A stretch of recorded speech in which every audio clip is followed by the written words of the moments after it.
Hello everyone, welcome to S1 coaching centre.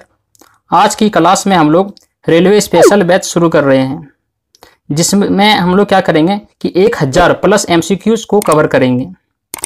जिसमें आज की वीडियो में हम लोग 20 क्वेश्चंस का MCQs करेंगे, जो पूरे चारों ऑप्शंस को डिटेल के साथ हम लोग जानेंगे, जो आने वाले NTPC और ग्रुप डी के लिए बेनिफिशियल होगा। तो आज का जो वीडियो है ये प्रैक्टिस सेट 1 है। आज का क्या है, प्रैक्टिस सेट आज 1 है। तो चलिए वीडियो स्टार्ट करते हैं। वीडियो को बिना स्किप किए शुरू से अंत तक देखिएगा।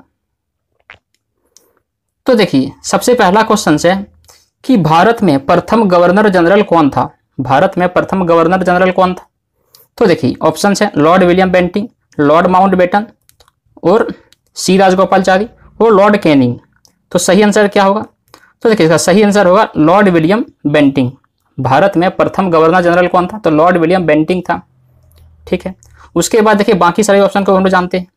तो देखिए लॉर्ड माउंटबेटन ये जो था ये स्वतंत्र भारत का आजादी के बाद का पहला गवर्नर जनरल था, लॉर्ड माउंटबेटन। ठीक है, और सी राजगोपालचारी जो था ये कौन था? ये पहला भारत का था, ये भारतवासी था जो स्वतंत्रता के बाद क्या प्रथम और अंतिम गवर्नर जनरल था, ये सी राजगोपालचारी। ठीक है, और लॉर्ड कैनिंग कौन था? ये प्रथम वायसराय था और अंतिम गवर्नर जनरल था। लॉर्ड कैनिंग प्रथम वायसराय और अंतिम गवर्नर जनरल था। ठीक है, तो इसका सही आंसर क्या हो जाएगा? इसका सही आंसर होगा लॉर्ड विलियम बेंटिंग। चलिए उसके बाद अगला क्वेश्चन है कि इनमें से रेबीज एवं पोलियो किसके द्वारा फैलता है। रेबीज और पोलियो किसके द्वारा फैलता है? तो देखिए रेबीज और पोलियो जो है वो वायरस के द्वारा फैलता है। किसके द्वारा? वायरस के द्वारा फैलता है।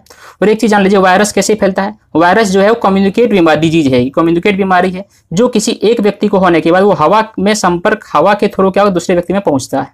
तो ये वायरस से होता है इस तरह। और बैक्टीरिया कैसे होता है? बैक्टीरिया से होने वाले दो, जब कोई हम लोग खराब पोषक पदार्थ, पानी या कोई भोजन हम लोग खाते हैं तो उसके अंदर में जो बैक्टीरिया चला जाता है तो उससे जो इफेक्ट होता है तो वो बैक्टीरिया से इफेक्ट होने वाला रोग होता है।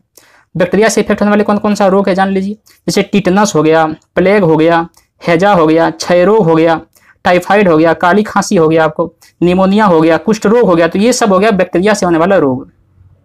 ठीक है, और वायरस से और भी कौन कौन से रोग होता है?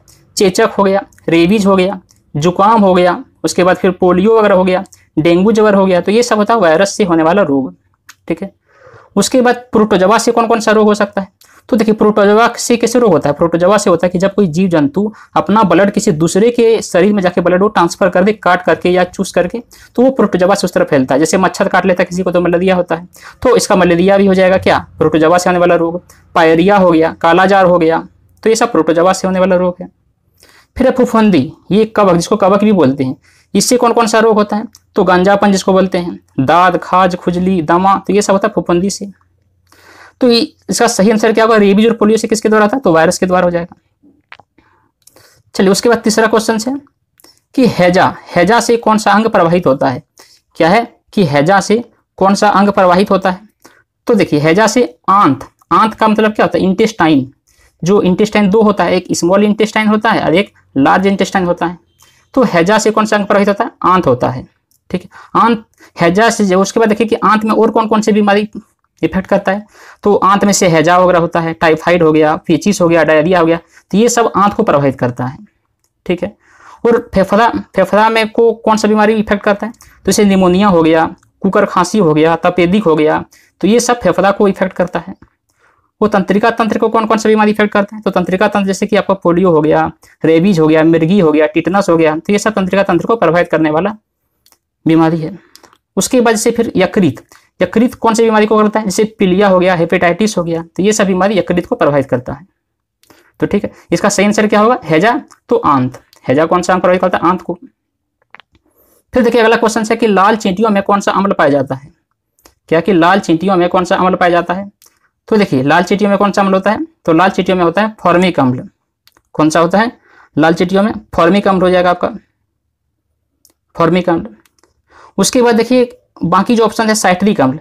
साइट्रिक अम्ल किस में होता है? तो साइट्रिक अम्ल जितने भी खट्टे पदार्थ वगैरह होता है, जैसे आंवला हो गया, नींबू हो गया, तो ये सब में साइट्रिक अम्ल होता है। बाकी देखिए बेंजोइक अम्ल, बेंजोइक अम्ल किस में होता है? बेंजोइक अम्ल जैसे कि घास हो गया, उसके बाद मूत्र हो गया, पत्ता वगैरह हो गया, तो ये सब में बेंजोइक अम्ल होता है। और ऑक्जेलिक अम्ल किस में होता है? ऑक्जेलिक अम्ल जैसे कि आपका टमाटर में हो गया, टमाटर वगैरह जो होता है उसमें क्या ऑक्जेलिक अम्ल होता है। उसके बाद और होता है जैसे आपका सारिल, जैसे वो होता है सारिल, सारेल का वृक्ष होता है एक तो इसमें भी क्या होता है, ऑक्जेलिक अम्ल होता है। ठीक है, तो लाल चींटी में कौन सा अम्ल होता है, तो फॉर्मिक अम्ल होता है। उसके बाद देखिए अगला क्वेश्चन है कि भिलाई स्टील प्लांट की स्थापना कब हुआ था। भिलाई स्टील प्लांट की स्थापना कब हुआ था, तो देखिए भिलाई स्टील प्लांट की स्थापना हुआ था कब, 1955 में। कब हुआ था, 1955 में हुआ था। और ये कहाँ पर है, तो ये है छत्तीसगढ़ में। कहाँ है, छत्तीसगढ़ में है, जो पूर्व सोवियत संघ की सहायता से क्या हुआ था, स्थापित हुआ था।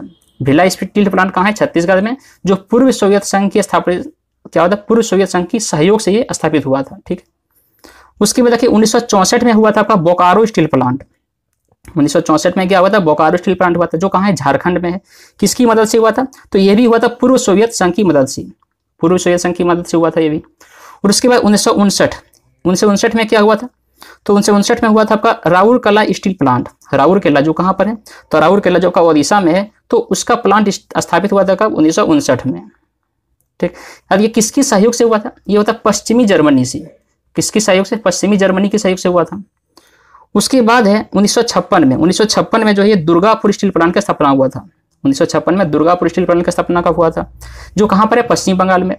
और किसकी सहयोग से हुआ था, तो ये ब्रिटेन की सहयोग से हुआ था। किसकी सहयोग से, ब्रिटेन की सहयोग से हुआ था। तो भिलाई स्टील प्लांट की स्थापना कब हुआ था, 1955 में। ठीक है, चलिए उसके बाद अगला क्वेश्चन है कि विश्व का प्रथम महिला राष्ट्रपति कौन थी।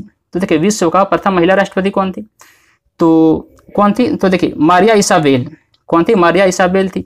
जो ये कहाँ की थी, ये थी अर्जेंटीना की। कहाँ की, तो अर्जेंटीना की थी।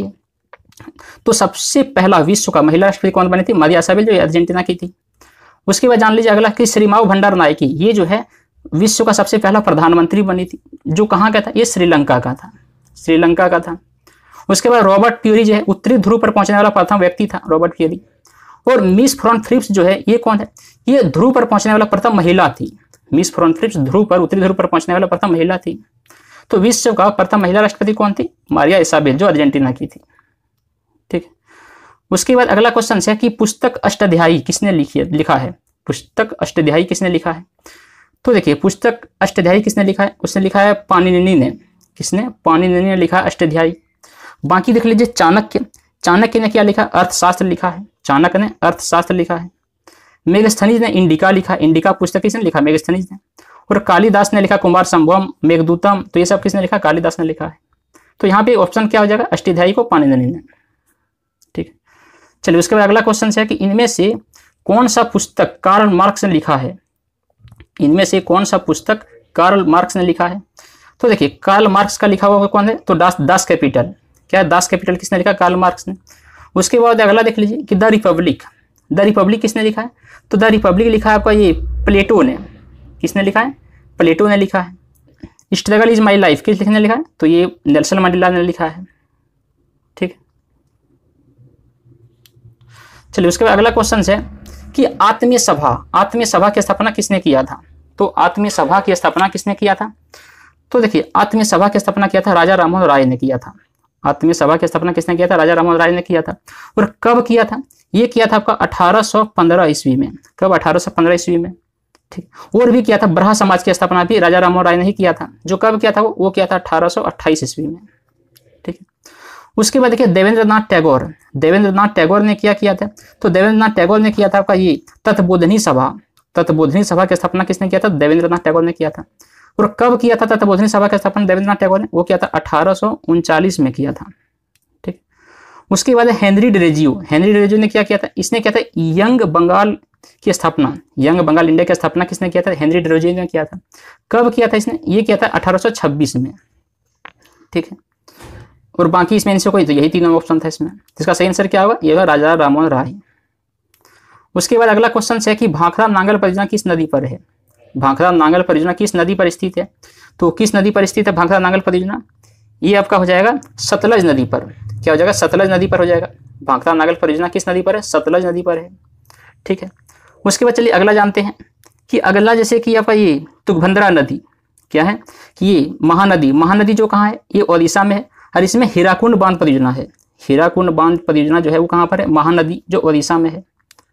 ठीक है, उसके बाद है तुंगभद्रा परियोजना नदी घाटी परियोजना है, जो तुंगभद्रा नदी पर ही है। ये कहाँ है, ये आंध्र प्रदेश में है। ठीक, उसके बाद एक है सतलज ब्यास, जो इंदिरा गांधी क्या है, इंदिरा गांधी नहर परियोजना, इंदिरा गांधी नहर परियोजना कहाँ पर है, सतलज ब्यास नदी पर है, जो ये कहाँ है, ये है राजस्थान में। ठीक है, तो भाखड़ा नागल परियोजना किस नदी पर है, तो सतलज नदी पर है, ऑप्शन डी हो जाएगा इसका सही। उसके बाद देखिए अगला क्वेश्चन है कि जिम कॉर्बेट राष्ट्रीय उद्यान किस राज्य में है, जिम कॉर्बेट राष्ट्रीय उद्यान किस राज्य में है, तो ये किस राज्य में, यह है उत्तराखंड में। जिम कॉर्बेट राष्ट्रीय उद्यान किस राज्य में, उत्तराखंड में है। उसके बाद देख लीजिए कि मध्य प्रदेश में आपका एक है कान्हा किसली राष्ट्रीय उद्यान, क्या है, कान्हा किसली राष्ट्रीय उद्यान कहाँ है, तो मध्य प्रदेश में है। उसके बाद असम में एक है मानस वन्यजीव अभयारण्य, मानस वन्यजीव अभयारण्य, जो कहाँ है, वो असम में है। उसके बाद एक है पेरियार वन्यजीव अभयारण्य, ये कहाँ है, ये केरल में है, पेरियार वन्यजीव अभयारण्य ये कहाँ है, ये केरल में है। फिर देखिए अगला क्वेश्चन है कि विजय स्तंभ कहाँ है, क्या है कि विजय स्तंभ कहाँ है, तो बताइए विजय स्तंभ कहाँ है, ये है चित्तौड़गढ़ में। कहाँ है विजय स्तंभ, चित्तौड़गढ़ में, जो कहाँ पर है, जो है राजस्थान में है, राजस्थान में है। उसके बाद देख लीजिए एक है शांति निकेतन, शांति निकेतन ये कहाँ है, ये है कोलकाता में। फिर एक है चाहे हैदराबाद में है क्या, चार मीनार, चार मीनार कहाँ है, तो ये हैदराबाद में है। उसके बाद एक है अजंता एलोरा, ये सब की गुफाएं कहाँ है, ये है औरंगाबाद में। ठीक, चलिए उसके बाद अगला क्वेश्चन है कि बाबर का मकबरा कहाँ है, तो बताइए बाबर का मकबरा कहाँ है, तो देखिए बाबर का मकबरा जो है वो काबुल में है, ऑप्शन सी सही आंसर होगा। बाबर का मकबरा कहाँ है, तो बाबर का मकबरा है काबुल में। उसके बाद देखिए लाहौर में किसका मकबरा है, तो लाहौर में है जहांगीर का मकबरा, जहांगीर का मकबरा है कहाँ, लाहौर में। उसके बाद सिकंदरा, सिकंदरा में किसका मकबरा है, तो अकबर का, अकबर का मकबरा है कहाँ, सिकंदरा में। उसके बाद आपका औरंगजेब, औरंगजेब का मकबरा है दौलताबाद में, दौलताबाद में किसका मकबरा है, औरंगजेब का है। ठीक है, तो बाबर का मकबरा यहाँ पर कहाँ होगा, ये काबुल होगा, ऑप्शन सी। चलिए उसके बाद अगला क्वेश्चन है कि विधि के समक्ष समानता, क्या है कि विधि के समक्ष समानता ये किस अनुच्छेद में है, तो बताइए विधि के समक्ष समानता किस अनुच्छेद में है, तो देखिए ये आपका हो जाएगा अनुच्छेद 14, अनुच्छेद 14 हो जाएगा विधि के समक्ष समानता। ठीक है, उसके बाद देखिए कि अनुच्छेद 1, अनुच्छेद 1 में क्या है, तो अनुच्छेद 1 में आपका है संघ और राज्य क्षेत्र, क्या है, संघ और राज्य क्षेत्र जो है वो है कितना, अनुच्छेद 1 में। अनुच्छेद 2 में क्या है, अनुच्छेद 2 में नए राज्य वगैरह जो होता है, नए राज्य का निर्माण, उसके बाद जो नया प्रदेश का स्थापना, ये सब अनुच्छेद 2 में आता है। फिर अनुच्छेद 12 से 35 में क्या है, तो अनुच्छेद 12 से 35 में आपका है मूल अधिकार, क्या है, मूल अधिकार है 12 से 35 में। ठीक है, तो विधि का समक्ष समानता किस अनुच्छेद में, अनुच्छेद 14 है। चलिए उसके बाद अगला क्वेश्चन है कि मौलिक अधिकार संविधान के किस भाग में है, क्या है कि मौलिक अधिकार संविधान के किस भाग में है, तो बताइए मौलिक अधिकार संविधान के किस भाग में है, तो देखिए ये इसका आंसर क्या हो जाएगा, ये हो जाएगा भाग 3, मौलिक अधिकार संविधान के किस भाग में, भाग 3, ऑप्शन ये इसका राइट आंसर होगा। उसके बाद देखिए भाग 2, भाग 2 क्या है, ये है नागरिकता, नागरिकता जो है वो भाग 2 है। ठीक है, जो अनुच्छेद जो है वो अनुच्छेद कितना है, वो 5 से 11 है, भाग 2 में नागरिकता है जो अनुच्छेद 5 से 11 तक आता है। उसके बाद आता है तीसरा कि देखिए भाग 1, भाग 1 में क्या है, संघ एवं राज्य क्षेत्र, भाग 1 में क्या है, संघ और राज्य क्षेत्र है, जो अनुच्छेद 1 से 4 तक है। ठीक, उसके बाद है भाग 4, भाग 4 में क्या है, भाग 4 में है नीति निर्देशक तत्व, नीति निर्देशक तत्व जो है वो भाग 4 में है, जो अनुच्छेद 36 से कितना तक है, 51 तक है।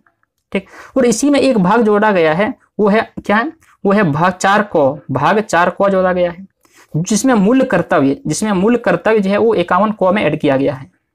तो ठीक है, तो इसमें मौलिक अधिकार संविधान किस भाग में है, तो मौलिक अधिकार संविधान के भाग 3 में, ऑप्शन ये सही आंसर होगा।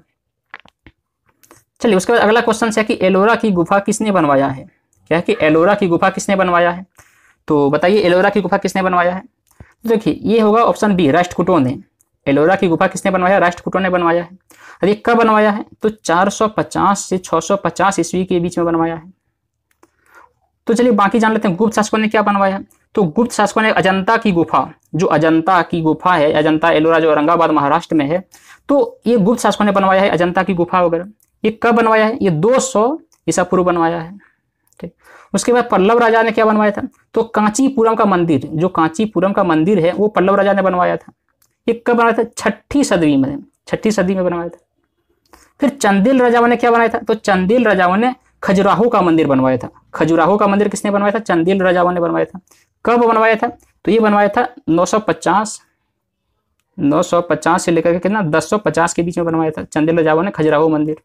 तो यहाँ पे एलोरा की गुफा किसने बनवाया है? तो राष्ट्रकूटों ने। ऑप्शन बी सही होगा। चलिए उसके बाद अगला क्वेश्चन है कि द्रव का आपेक्षिक घनत्व किस उपकरण से मापते हैं?